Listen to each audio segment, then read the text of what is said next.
Hi everybody, welcome to PIB Insights. Our lead topic for today is Finance Commission.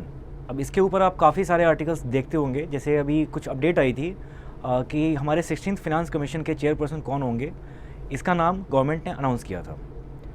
So finance commission से related जितने भी facts अभी आपको news में मिल रहे हैं या फिर जितने भी आर्टिकल्स, अगर हम बात करें ओपिनियन बेस्ड आर्टिकल्स की, वो भी बहुत इंपॉर्टेंट है।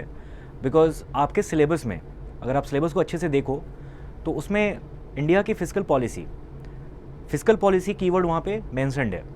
अब फिस्कल पॉलिसी का एक बहुत ही स्ट्रॉन्ग पिलर है फिनांस कमीशन, क्योंकि फिनांस कमीशन के रिकमेंडेशंस के बेसिस पे गवर्नमेंट अपने प्लान्स करती है आगे के। जैसे आप जितने भी गवर्नमेंट स्कीम्स अभी रीड कर रहे होंगे उसमें मैक्सिमम जगह ये लिखा होता है कि ये स्कीम वैलिड है टिल 31 मार्च 2026।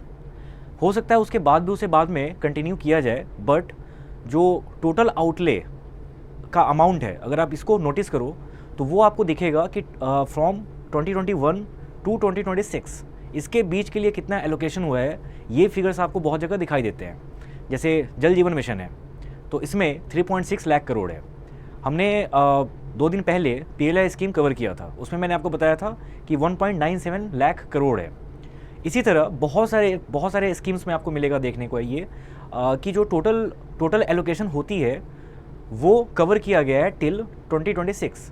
अब ये जो ईयर है 2026, इसको बार बार मैं इसलिए रिपीट कर रहा हूँ बिकॉज जो 15th फिनांस कमीशन जो कि अभी भी फंक्शनल है, सो ये जितने भी इन्होंने सजेशंस दिए थे, रिकमेंडेशंस दिए थे गवर्नमेंट को, गवर्नमेंट ने उसको माना एंड जो एलोकेशन उसके बेसिस पे हुई है तो ये इसीलिए 2026 तक है। बिकॉज 15th फिनांस कमीशन की जो साइकिल है वो स्टार्ट हुई थी 2021 से और वो उसका लास्ट होना है 31 मार्च 2026 को। बट इसमें एक छोटा सा अपडेट ये है कि इस वे में ये स्टार्ट नहीं हुआ था। 15th फिनांस कमीशन को एक्चुअली में स्टार्ट होना था 2020 से। कोविड की वजह से 1 साल के लिए पहले मॉनिटर किया गया कि जो फिनांस कमीशन ने रिकमेंडेशन दी है उसको फॉलो किया जा रहा है या फिर नहीं, या फिर इस सिचुएशन में उसको फॉलो किया जाना पॉसिबल है या नहीं। सो 1 साल मॉनिटर करने के बाद फिर ये डिसाइड हुआ कि अब हम इसको 5 ईयर के पीरियड के लिए इसको हम कंटिन्यू कर सकते हैं, इसलिए 2021 से ये स्टार्ट हुआ था। सो अब फिनांस कमीशन से रिलेटेड बहुत सारे फैक्ट्स हम आज देखेंगे और इसके बाद आपको कोई और सोर्स रेफर करने की ज़रूरत नहीं पड़ेगी, एग्ज़ाम की नीड आपकी यहाँ से पूरी हो जाएगी। सो अगर हम ऑब्जेक्टिव क्वेश्चंस की बात करें तो वो तो आपका यहाँ से पूरा आप उसको हैंडल कर लोगे अच्छे से। डिस्क्रिप्टिव के लिए आपको न्यूज़पेपर के आर्टिकल्स रीड करने होंगे, क्योंकि अभी से अगर आप देखो तो लास्ट 1 मंथ में बहुत सारे आर्टिकल्स इस टॉपिक के ऊपर ऑलरेडी आ चुके हैं एंड अभी भी इसके ऊपर आर्टिकल्स आते रहेंगे। तो जब भी आपको कोई भी ओपिनियन बेस्ड आर्टिकल मिले आपको उसे रीड करना है, समझना है। जो आपका स्टैटिक पूरा बैकग्राउंड है वो आज के सेशन से कवर हो जाएगा। ठीक है, तो स्टार्ट करते हैं सेशन को। पिछले सेशंस में जो हमारा तरीका था एक्सप्लेन करने का चीज़ों को वो ये था कि सबसे पहले हम न्यूज़ देखते थे कि न्यूज़ में ये आया क्यों है, और उसके बाद हम देखते थे कि उससे रिलेटेड स्टैटिक फैक्ट्स वहाँ पे क्या क्या है। आज हम जस्ट इसका अपोजिट करेंगे। पहले हम स्टैटिक समझेंगे कि फिनांस कमीशन है क्या, उसके बाद हम 15th फिनांस कमीशन के फीचर्स को देखेंगे और वो देखने के बाद आज के अपडेट पे आएंगे कि आज ये न्यूज़ में क्यों था। राइट, तो सबसे पहले हम बात करते हैं फिनांस कमीशन की। जैसे मैंने आपको पहले बताया कि इंडिया के फिस्कल पॉलिसी को बहुत इफ़ेक्टिव तरीके से रन किया जाए, इसके लिए फिनांस कमीशन के रोल को बहुत ज़्यादा स्ट्रेंथन किया गया है। और इंडियन कॉन्स्टिट्यूशन में फिनांस कमीशन के लिए स्पेशल प्रोविज़न है। जैसे हम अगर बात करें आर्टिकल 280 की, सो आर्टिकल 280 में ये लिखा है कि गवर्नमेंट ऑफ इंडिया को हर 5 साल के लिए फिनांस कमीशन को कॉन्स्टिट्यूट करना पड़ेगा। सो ये फिनांस कमीशन का बेसिस कहाँ से आता है, वो आता है आर्टिकल 280 से, जो कि हमारे इंडियन कॉन्स्टिट्यूशन में है। सो यहाँ पे देखो आप लिखा हुआ है। ओके, अब इसका काम क्या है, तो इसके काम को समझने के पहले एक बार हम देखते हैं कि फिस्कल फेडरलिज्म की मीनिंग क्या है। गवर्नेंस के बहुत सारे तरीके हो सकते हैं। ठीक है, सेंट्रल गवर्नमेंट और स्टेट गवर्नमेंट्स, इनके बीच में जो आपस में रिलेशन है ये भी बहुत तरह के फॉर्म्स में हो सकते हैं। इसमें जो सबसे इफेक्टिव तरीका माना जाता है वो ये कि कंट्री के डेवलपमेंट के लिए सेंट्रल गवर्नमेंट और स्टेट गवर्नमेंट दोनों का रोल बहुत इंपॉर्टेंट है। एंड जब तक ये एक दूसरे के साथ हारमोनियस वे में कॉपरेट नहीं करेंगे तब तक ओवरऑल कंट्री की ग्रोथ नहीं होगी। अब इसको इंश्योर करने के लिए कि ग्रोथ हो, डेवलपमेंट हो, ग्रोथ और डेवलपमेंट के बीच में जो डिफरेंस है वो मैंने आपको समझाया था पहले भी। सो ग्रोथ एंड डेवलपमेंट ये दोनों चलती रहे अच्छे से, इसके लिए बहुत ज़रूरी है कि सेंट्रल गवर्नमेंट के साथ साथ स्टेट गवर्नमेंट्स के पास भी सफिशिएंट फंड्स अवेलेबल हो हमेशा, क्योंकि जो हमारे लॉज बनते हैं वो चाहे सेंट्रल लेवल पे बने, जैसे central government time to time कोई ना कोई बिल लेके आती है और उसे पार्लियामेंट में टेबल करती है। जब दोनों हाउसेज में ये पास हो जाता है और उसके बाद प्रेसिडेंट के साइन के बाद इसको फिर एक्ट का फॉर्म दिया जाता है। सो बहुत सारे इशूज़, बहुत सारे टॉपिक्स ऐसे हैं जिस पे बस सेंट्रल गवर्नमेंट को राइट है कि वो उस पर लॉ बना पाए। लाइकवाइज बहुत सारे टॉपिक्स ऐसे हैं जिस पे बस स्टेट गवर्नमेंट को राइट है कि वो उस पर लॉ बना पाए। कुछ टॉपिक्स ऐसे होते हैं जो कि होते हैं जिनमें स्टेट गवर्नमेंट और सेंट्रल गवर्नमेंट दोनों के पास राइट है कि वो उस पर लॉज बना सकते हैं। एंड फोर्थ टॉपिक वो होते हैं, मतलब फोर्थ कैटेगरी वो होती है कि इसको डिफाइन नहीं किया गया है, बट ऐसा कुछ भी अगर अराइज होता है इन फ्यूचर, क्योंकि जब कॉन्स्टिट्यूशन लिखी गई तो उस समय तक हमें ये भी नहीं पता था कि एक टाइम पे मोबाइल फ़ोन सबके हाथ में होगा। सो ऐसी बहुत सारे टॉपिक्स हैं जो हो सकता है फ्यूचर में उनका इंसेप्शन हो। सो वो सारे टॉपिक्स जाते हैं सेंट्रल गवर्नमेंट के पास और इसको बोलते हैं रेसिड्यूरी लिस्ट। सो अगर मैं आपको यहाँ पे लिख के बताऊँ, सबसे पहले यूनियन लिस्ट, फिर है स्टेट लिस्ट, उसके बाद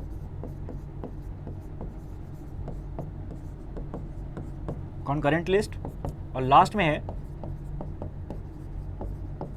रेसिड्यूरी लिस्ट। सो ये लिस्ट की मैंने आपको मीनिंग बता दी क्या क्या है। अब ये आज के टॉपिक से कैसे रिलेटेड है, तो आज के टॉपिक से रिलेटेड इसलिए है बिकॉज जब भी कोई लॉ बनाई जाती है, जैसे कि कोई स्टेट गवर्नमेंट कोई लॉ लेके आती है, उस लॉ को इन्फोर्स करने के लिए भी बहुत सारा पैसा चाहिए होता है। कोई आपको ऐसे गवर्नमेंट बॉडी चाहिए होती है जो स्टेट गवर्नमेंट के अंडर उस लॉ को इन्फोर्स करे, ठीक है। और उसके साथ साथ बहुत सारे ऐसे स्कीम्स हो सकते हैं, प्रोग्राम्स हो सकते हैं जो स्टेट गवर्नमेंट रन करना चाहती है, बट उसके लिए उनके पास पैसे होने चाहिए। अब बहुत सारे स्टेट्स ऐसे हैं जैसे महाराष्ट्र है, तमिलनाडु है, गुजरात है, यूपी है, कर्नाटका है, तो इन सब की जो GSDP होती है, that is gross state domestic product, तो ये GSDP बहुत सारे स्टेट्स की काफ़ी अच्छी है, काफ़ी ज़्यादा है। सो उनके पास ये कैपेसिटी है, ठीक है, कि वो कोई भी स्कीम को इफेक्टिव तरीके से रन करा पाए अपने स्टेट में। बट जो गरीब स्टेट्स हैं, पुअर स्टेट्स हैं लाइक बिहार, उड़ीसा, तो इनके पास उतने फंड्स अवेलेबल नहीं होते कि वो कुछ अच्छे प्रोग्राम्स को रन करा पाए। और अगर आप इनकी रिसीट देखो, क्योंकि बजट में दो आप ऐसे वर्टिकल्स बना सकते हो अलग अलग। सो एक होता है रिसीट का, दूसरा होता है एक्सपेंडिचर का। तो एक्सपेंडिचर में गवर्नमेंट स्कीम्स के ऊपर खर्चे हो गए या फिर कैपिटल एक्सपेंडिचर है, बहुत सारे तरह के वो हो सकते हैं। उसके लिए पैसे तभी आएंगे जब रिसीट बहुत स्ट्रांग हो। अब ये रिसीट स्ट्रांग हो, ये हर स्टेट अफोर्ड नहीं कर सकती बिकॉज उनके पास इतनी कैपेबल पॉपुलेशन नहीं है, इतनी स्किल्ड पॉपुलेशन नहीं है कि डायरेक्ट टैक्सेस के थ्रू स्टेट गवर्नमेंट्स की इनकम अच्छे से हो, या फिर जितने भी तरीके के इनडायरेक्ट टैक्सेस होते हैं वहाँ से गवर्नमेंट को रेगुलर इनकम होती रहे। तो मतलब कि जिस स्टेट के पास पैसे नहीं हैं वो फिर अच्छे प्रोग्राम्स ला भी नहीं पाएंगे, लॉन्च भी नहीं कर पाएंगे। उस केस में सेंट्रल गवर्नमेंट का रोल बहुत इंपॉर्टेंट हो जाता है कि वो हर ऐसे स्टेट को जिनकी अपनी कैपेसिटी कम है, जिनके पास सफिशिएंट रिसोर्सेज नहीं हैं, तो वो उन स्टेट्स को प्रॉपर फंड्स प्रोवाइड करे हर साल। एंड इस चीज़ को कॉन्स्टिट्यूशनल वे में इन्फोर्स करने के लिए फिनांस कमीशन को बनाया गया था, ताकि इस चीज़ में कोई डाउट ना रहे, ठीक है। और इसको एक कॉन्स्टिट्यूशनल फॉर्म दिया जाए कि कोई पार्टिकुलर स्ट्रक्चर फॉलो करके आपको हर साल डिफरेंट स्टेट्स को पैसे देने हैं, रिसोर्सेज प्रोवाइड करने हैं, सो दैट वो अपने अपने लोगों के लिए लॉज बना पाए, अपने अपने लोगों के लिए डेवलपमेंटल एक्टिविटीज़ करा पाए। बिना पैसे के ये सब नहीं होगा। तो इसलिए भी फिनांस कमीशन का रोल बहुत इंपॉर्टेंट है। और ख़ास करके जो स्टेट लिस्ट होती है, स्टेट लिस्ट में जितने भी टॉपिक्स होते हैं या फिर जो कंकरेंट लिस्ट के टॉपिक्स होते हैं, तो उससे रिलेटेड एटलीस्ट जो एक्सपेंडिचर होगा, सो उसमें स्टेट गवर्नमेंट के लिए के पास सफिशिएंट फंड्स होने चाहिए, ठीक है। अब थोड़ा आते हैं पहले हम जो उस समय देख रहे थे। सो इसलिए फिनांस कमीशन का रोल बहुत इंपॉर्टेंट है। और अगर मैं इसको फिर से रीड करूँ तो the primary function of a finance commission is to recommend the distribution of financial resources, तो ये मैंने आपको बता दिया समझा के, between the central government and the state governments, तो ये इनका प्राइमरी फंक्शन है। इसके बाद चेयरपर्सन के ऊपर बात होती है, बिकॉज अभी रिसेंटली कुछ दिन पहले ही जो हमारे नीति आयोग के वाइस प्रेसिडेंट थे पहले, तो उनको अपॉइंट किया गया 16th फाइनेंस कमीशन का चेयरपर्सन, ठीक है, या फिर चेयरमैन। तो जब भी किसी फाइनेंस कमीशन के चेयरपर्सन को सिलेक्ट करना होगा तो वो कोई ऐसे इंडिविजुअल होने चाहिए, वो कोई ऐसे वर्किंग या फिर रिटायर्ड प्रोफेशनल होने चाहिए जिनको पब्लिक अफेयर्स में, पब्लिक पॉलिसी में बहुत ज़्यादा नॉलेज हो। तो हमारे 16th फाइनेंस कमीशन के चेयरमैन वो नीति आयोग के वीपी रह चुके हैं, राइट। सो आप समझ सकते हो कि नीति आयोग जो कि कंट्री की थिंक टैंक है, सो अगर कोई इसको लीड कर रहा है, एक्स ऑफिसियो चेयरपर्सन जो होते हैं नीति आयोग के, वो होते हैं प्राइम मिनिस्टर। बट ये सबको पता है कि prime minister day to day activities में इन्वॉल्व नहीं रहते, ये पूरा काम होता है वाइस चेयरपर्सन का। तो इसलिए अगर हम एक्सपर्टीज़ की बात करें तो इसमें शायद ही कोई नीति आयोग के वीपी से बेटर कैंडिडेट हो सकता था, ठीक है। सो ये चूज़ किए जाते हैं वैसे लोग जिनको कि पब्लिक अफेयर्स में बहुत ज़्यादा एक्सपीरियंस हो, एंड इनके साथ साथ 4 और मेंबर्स होते हैं। So apart from the chairperson there have to be 4 other members in the finance commission. तो टोटल कितने हो गए? 5। अब ये सब फैक्ट्स आपको याद रहने चाहिए, ये एग्जाम में पूछा जा सकता है। चेयरपर्सन के अलावा 4 मेंबर्स इसमें और भी होंगे। अच्छा, उसके बाद जो हमारी एग्जिस्टिंग फाइनेंस कमीशन है, क्योंकि इसका टर्म कंप्लीट होता है 2026 में 31 मार्च को, तो अगर एग्जाम में क्वेश्चन आता है तो वो 15th फाइनेंस कमीशन के ऊपर ही डिटेल में पूछ सकते हैं।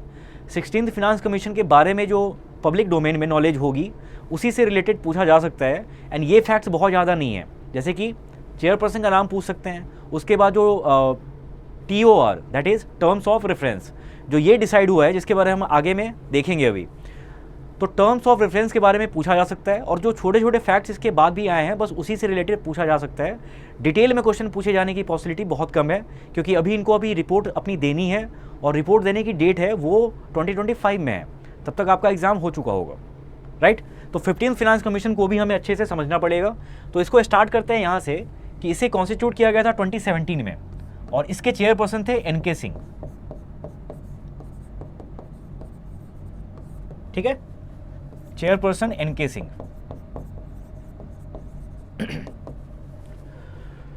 ओके, इन्होंने अपनी रिपोर्ट सबमिट कर दी थी, जो कि इन इफेक्ट आना था 1 अप्रैल 2020 को। बट आपको याद होगा कि मार्च के मंथ में ही फेब एंड या मार्च में लॉकडाउन इम्पोज हो गया था, राइट। तो उस समय सेंट्रल गवर्नमेंट को इसको थोड़ा हॉल्ट करना पड़ा, इसलिए भी कि उन्हें देखना था कि उस ईयर वो 15th फाइनेंस कमीशन के रिकमेंडेशन को वो फॉलो कर पाते हैं या नहीं, क्योंकि लॉकडाउन की वजह से गवर्नमेंट को काफ़ी सारे खर्चे कुछ दूसरी चीज़ों पे करने पड़ गए, जहाँ पे यूजुअली उतना एक्सपेंडिचर होता नहीं था, जैसे कि हेल्थ केयर हो गया, या फिर जो मेडिकल सेक्टर से रिलेटेड जो बहुत सारे इक्विपमेंट्स होते हैं, सो उनको मैन्युफैक्चर करने में या फिर उनको इंपोर्ट करने में बाहर से, इसमें कॉस्ट काफ़ी ज़्यादा आ रहा था। सो इसलिए इसको होल्ड पे रखा गया, एंड ये बोला गया कि इस साल that is 2020-21, so fiscal year 2021 के लिए कोशिश की गई कि बस एक साल हम इनके रिकमेंडेशन को फॉलो करके देखते हैं, अगर ये इस साल हो जाता है तो फिर हम आगे इसको कंटिन्यू कर लेंगे। Due to that reason finance commission को फिर 2 रिपोर्ट सबमिट करनी पड़ी, एक फिस्कल ईयर 2021 के लिए और दूसरा 21 से 26 के लिए।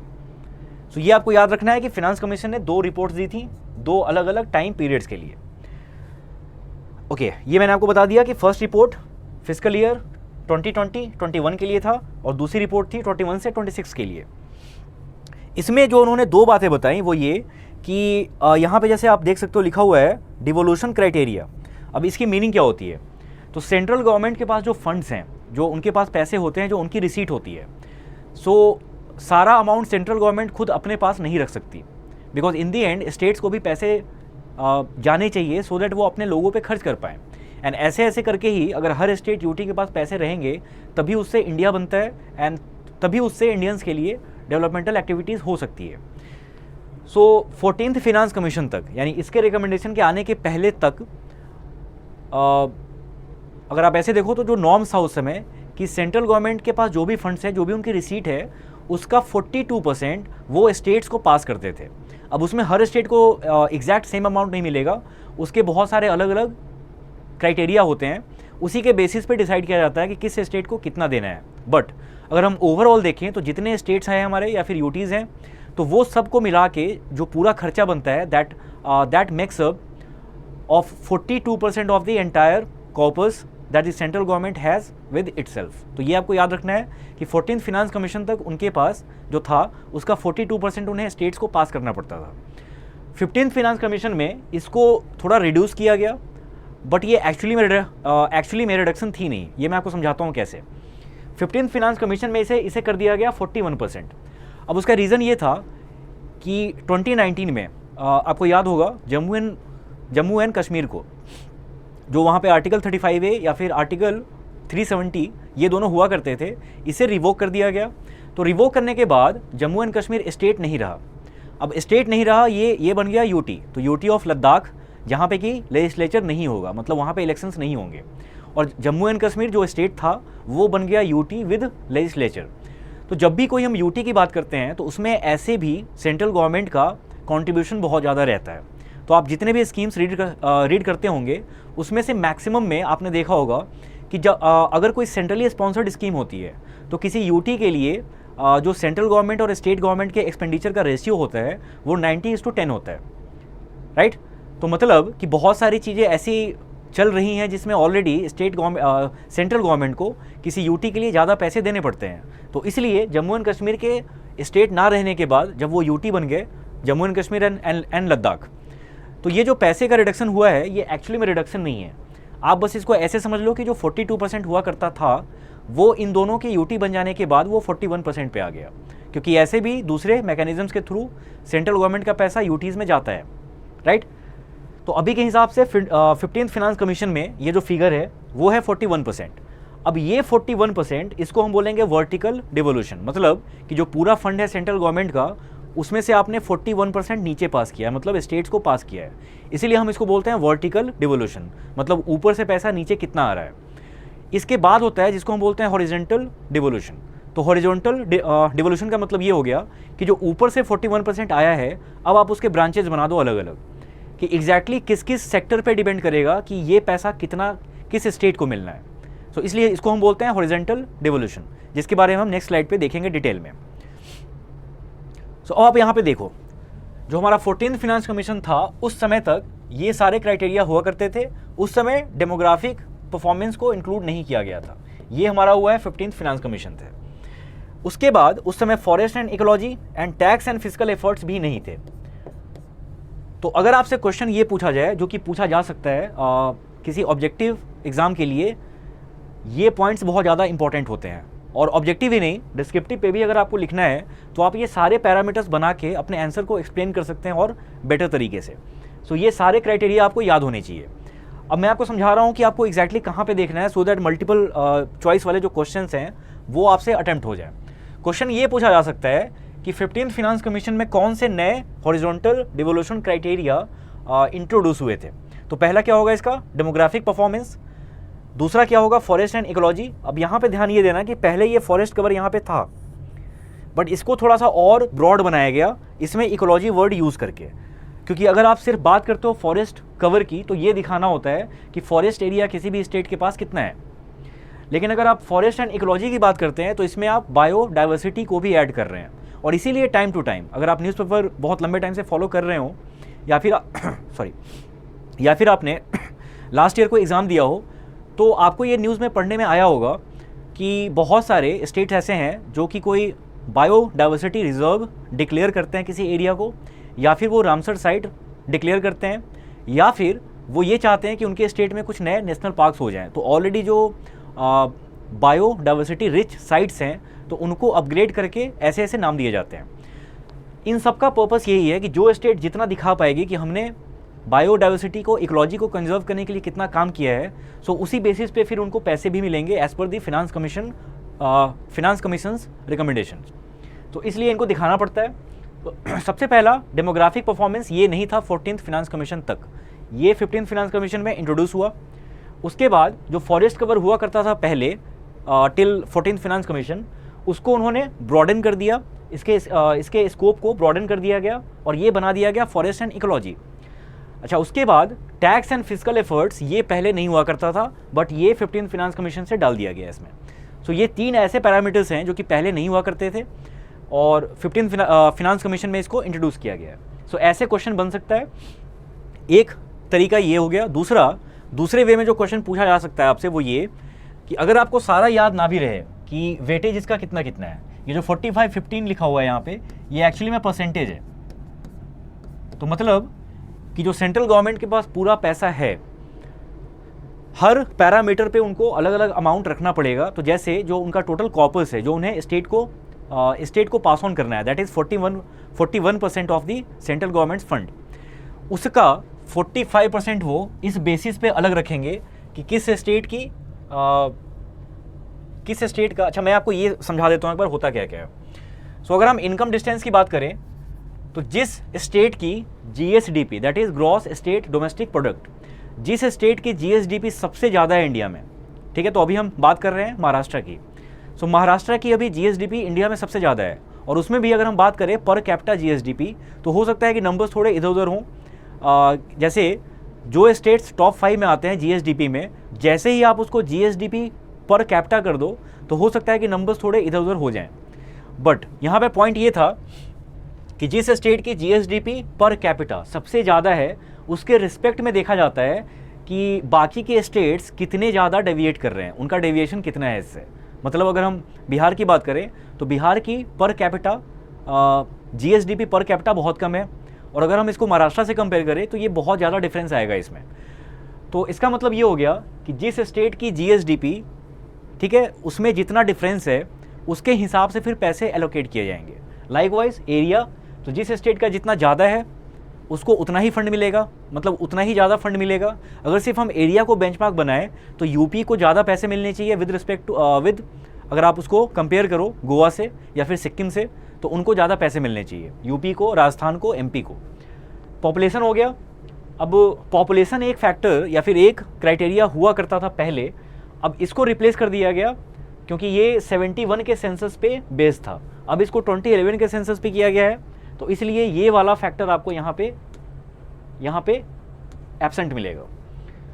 तो जिस स्टेट की पॉपुलेशन ज़्यादा, मतलब जिनके पास जितने ज़्यादा लोग हैं तो उनके डेवलपमेंटल एक्टिविटीज़ के लिए फिर उतने ही ज़्यादा पैसे चाहिए, राइट। तो इसके लिए पॉपुलेशन का जो वेटेज है वो है 15%, एरिया का वेटेज है 15%। तो एरिया पॉपुलेशन दोनों का सेम है, ये आप याद रखना, थोड़ा आसान हो जाएगा याद करना इससे।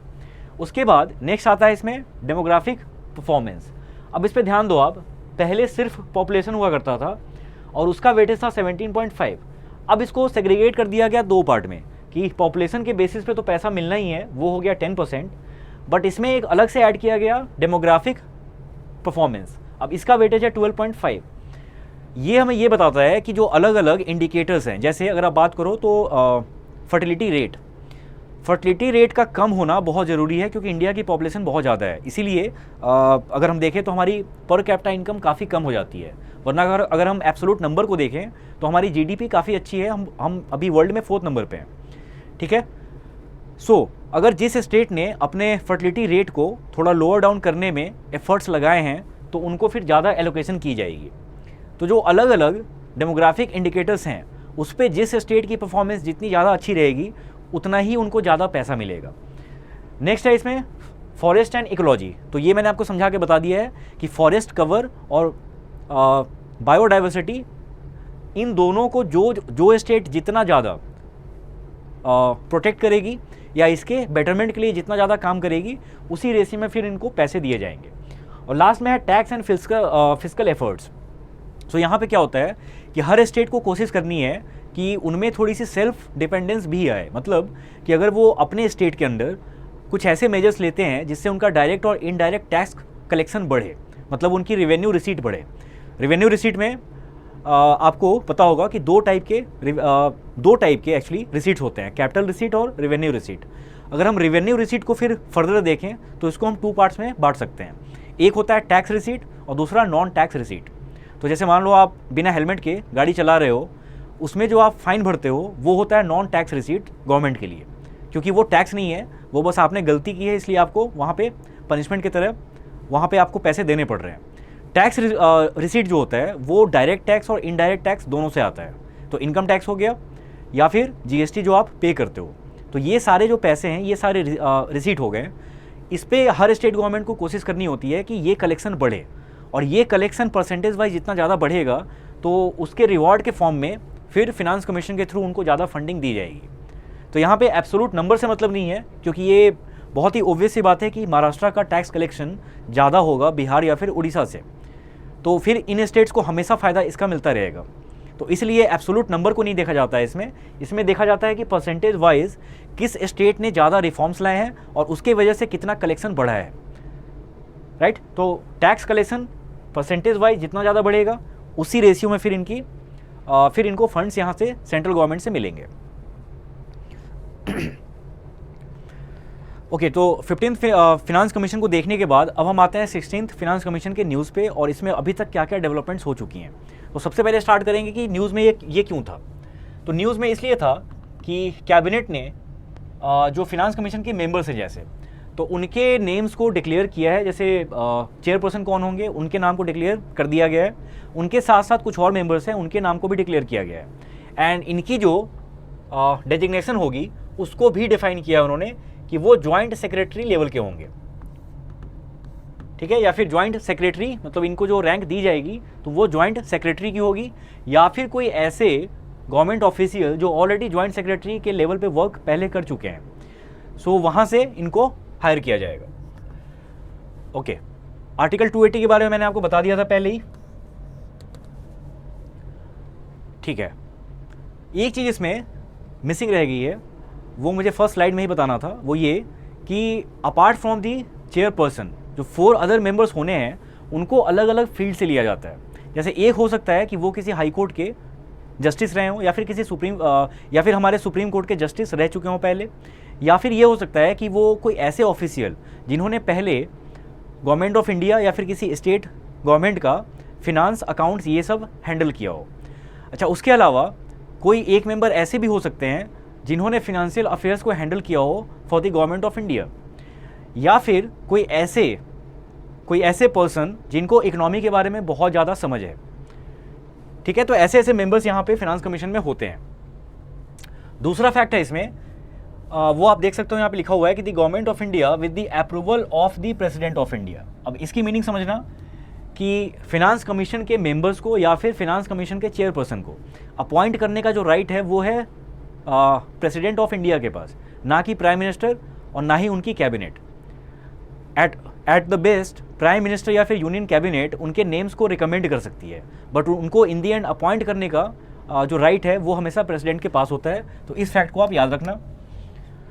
उसके बाद यहाँ पे नेम्स दे रखे हैं कुछ के, जैसे कि जो हमारे चेयरपर्सन होने वाले हैं डॉक्टर अरविंद पनागरिया, ये नीति आयोग के वीपी रह चुके हैं पहले, वाइस चेयरपर्सन। उसके बाद इसमें एक और यहाँ पे पोस्ट आपको दिख रही है कि फिनांस कमीशन के सेक्रेटरी के तरह उसमें पोस्ट पे अपॉइंट किया गया है डॉक्टर ऋत्विक रंजनम, ठीक है, ऋत्विक रंजनम पांडे, ये इनका नाम है। ये सेक्रेटरी हैं finance commission 16th finance commission के। तो ये सब क्वेश्चंस पूछे जा सकते हैं किसी भी एग्ज़ाम में, और खासकर वो एग्ज़ाम जो आरबीआई के पहले आपका होना है, अगर आप कोई और भी एग्ज़ाम दे रहे हैं उसके लिए भी ये फैक्ट बहुत इंपॉर्टेंट है। तो ये सब आप थोड़ा सा हाईलाइट कर लेना नोट्स में अपने। अच्छा, उसके बाद एक जो दूसरा फैक्ट यहाँ पे लिखा है वो ये कि 16th finance commission has to submit its recommendation by 31 October 2025। तो ये भी फैक्ट बहुत इंपॉर्टेंट है, ये आपसे पूछा जा सकता है। और जो फिनांस कमीशन की साइकिल स्टार्ट होनी है तो वो स्टार्ट होनी है 2026 1 अप्रैल से। सो ये सब कुछ फैक्ट्स हैं, ये आपको देखने हैं, याद रखने हैं, यहाँ से क्वेश्चन आ सकता है। अब इसमें लास्ट रह गया है बस कि रिकमेंडेशन का जो बेसिस होने वाला है, मतलब गवर्नमेंट ऑफ इंडिया किन किन पैरामीटर्स पे फिनांस कमीशन की रिकमेंडेशंस चाह रही है। तो वो यहाँ पे दे रखा है ऑलरेडी कि सबसे पहले कि जो मैंने आपको बताया कि अभी का जो डिवोल्यूशन क्राइटेरिया है दैट इज़ 41%, अगर हम वर्टिकल डिवोल्यूशन की बात करें तो। सो ये 41% ही रहेगा या फिर चेंज होगा, सो इसके बारे में भी गवर्नमेंट को सजेशन चाहिए। दूसरा कि जो ग्रांट इन एड है, ग्रांट इन एड वो होता है जो 41% से अलग होगा।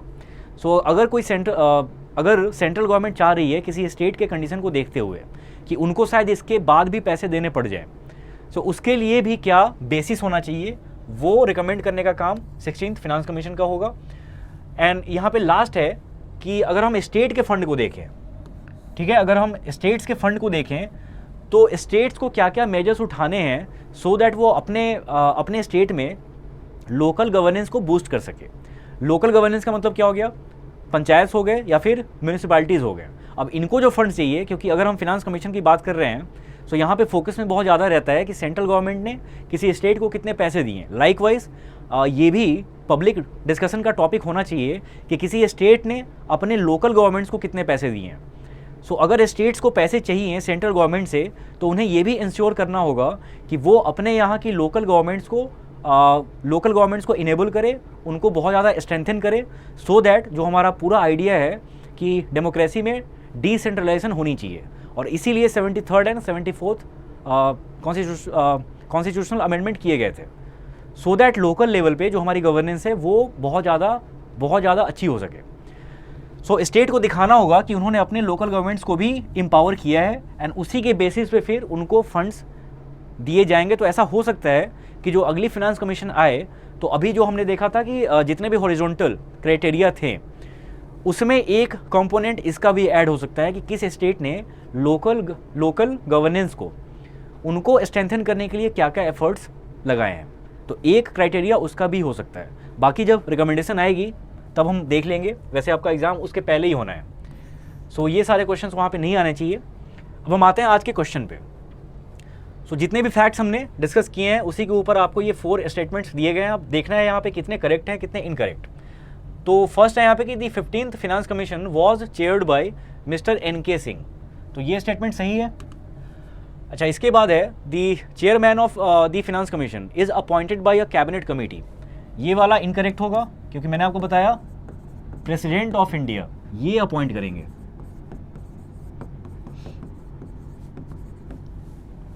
उसके बाद the 16th finance commission period commences from 1 April 2026, तो ये सही है क्योंकि 31 मार्च तक एक्चुअली में 15th फिनांस कमीशन का टाइम पीरियड होता है, उसके बाद ये स्टार्ट होगा। फिर लास्ट में है Ritwik Ranjanam Pandey has been appointed as secretary to the 16th finance commission, तो ये वाला सही है, ये हमने लास्ट स्लाइड पे देखा था। सो इन टोटल यहाँ पे 3 स्टेटमेंट्स करेक्ट है, तो इसका आंसर हो जाएगा 4 ओनली 3। अब इसके आगे भी आपको कुछ MCQs मिलेंगे, ये आप PDF को रेफ़र करके ये सारे क्वेश्चंस आप अटेम्प्ट कर लेना, क्योंकि ये टॉपिक्स बार बार न्यूज़ में आ रहे हैं। जैसे GRAP की बात करें तो ये जनवरी में ही कम से कम 3-4 बार न्यूज़ में आ चुका है। सो इससे रिलेटेड आपको हर चीज़ पता होनी चाहिए। मंथ एंड में जब PIB सूत्रा या फिर संपूर्णा फाइल रिलीज़ होगी तो आपको ये डिटेल में वहाँ पे जानने को मिल जाएगा। अभी के लिए आप खुद से एक बार रीड कर लो ताकि जितना भी रिटेन कर पाओ ये आपके लिए मंथ एंड में पूरे कंपाइलेशन को कवर करने में हेल्प करेगा। तो ये सारे क्वेश्चंस आपको खुद से अटेम्प्ट करने हैं। आर्टिकल्स की लिंक यहाँ पे लास्ट में दे रखी है, तो आर्टिकल ओपन करके आप ये सारे आर्टिकल्स को कम से कम एक बार रीड कर लेना, राइट। मिलते हैं नेक्स्ट सेशन में। Thanks for watching.